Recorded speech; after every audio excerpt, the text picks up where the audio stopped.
Hi again. I'm back. Today we're doing a concrete tutorial. I whipped up this kind of basic concrete setup here on this sort of basic this basic model. I don't know what I was trying to build here. I just kind of assumed it was sort of like a wall piece. Anyways, doesn't matter. It's just to show off the texture. It's quite easy to make something like this, and I figure we can get right into it. So I'm gonna hop over into the shading editor and go to rendered view, and you can see my node set up here. And just like with making the fabric, it's just a fair amount of different textures that have been mixed together. So I'm going to create a new texture. Just remove the old one, and I'm gonna call this concrete 2.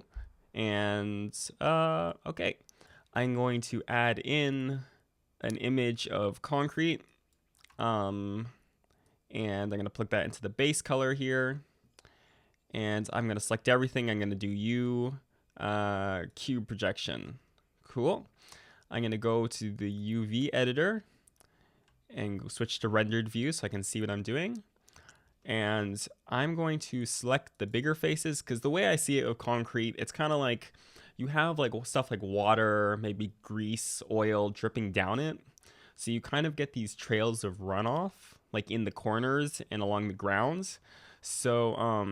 What I would do to kind of create that illusion is use a piece of concrete like this, where I can sort of position these bits so they're up near the top, so you kind of get some of that like nice gloopy bits, and you can invert some of the some of these faces too, so that it kind of mixes everything up.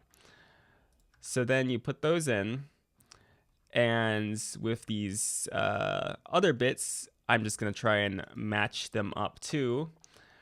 So let's see, I gotta figure out which way this is facing and rotate it. Cool. And I'm gonna position it here and just bring it up so it kind of matches what the sides are doing. And I'm gonna go around on this side too and select these bits, and I'm gonna do the exact same procedure where I line these up and make sure we're oriented right, which we are not. And then I'm gonna put these all up, oops, at the top again, maybe a little lower, like that. Cool. And then for this top bit, I'm going to do kind of the same thing again. I'm going to just select all the bits of it up here and deselect everything else. And I'm going to make sure that it's kind of leading in to, so that, gosh darn, okay, I cannot get this aligned. Leading so it's getting darker down here in the corner, and this does not look great, but we're doing it for the texture, not for much else. But yeah, that's basically how I'd set this up, so you sort of have it look like stuff like water and debris has dripped down it over time, because it kind of helps it look more realistic. Then I am going to plug, let's plug this down into the normal here. And I'm going to add in a bump map, because of course I'm going to plug the normal into the height and bring down the strength a little bit. So now we have some bump going on there. Cool. And I'm going to do the same with the specular here.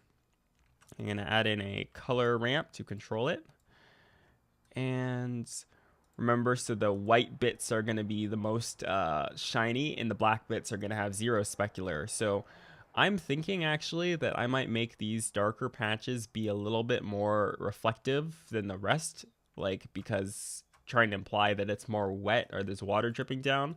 So I'm going to switch these values and crank this down just a little bit and make this more like a mid-gray.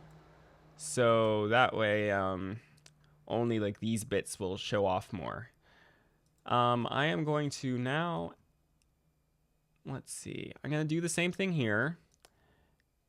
Bring this down to the roughness, and I'm going to duplicate down this color ramp and I'm going to open it up, and I'm going to see. So now we want the reverse. So we want the black bits to be the most reflective and everything else to be not. So I'm going to make this be white, and I'm going to make this be like kind of a mid-gray maybe, and put it back. I think that might be a little too shiny and too reflective, so I'm going to crunch this in a little bit. Okay. Yeah, that's not looking too bad. Cool. I think I'm going to add in this texture of bricks that I have. And it's like these old gross kind of drywall and bricks.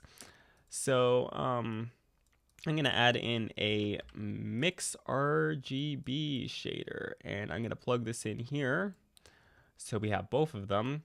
And now you're probably like, well, but that doesn't look very good. And you're right, it does not look very good. So I'm going to, I think I'm going to use this as the factor. So I'm going to plug this in here. And I'm going to take a color ramp and plug it in up here. And let's see.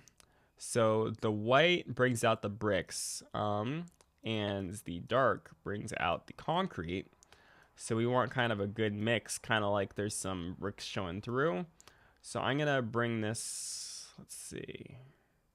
Yeah, I'm going to make sure the white is on the left side, and I'm going to just bring the black up and kind of crunch them in just a little bit. It's maybe too much, maybe like there or something. So it's like that. So you have a little bit of the bricks showing through. I think that looks pretty cool. And I'm actually going to reuse this mix shader, and I'm going to plug the color down here into the height for the bump. So now the bricks should have a little bit of bump as well.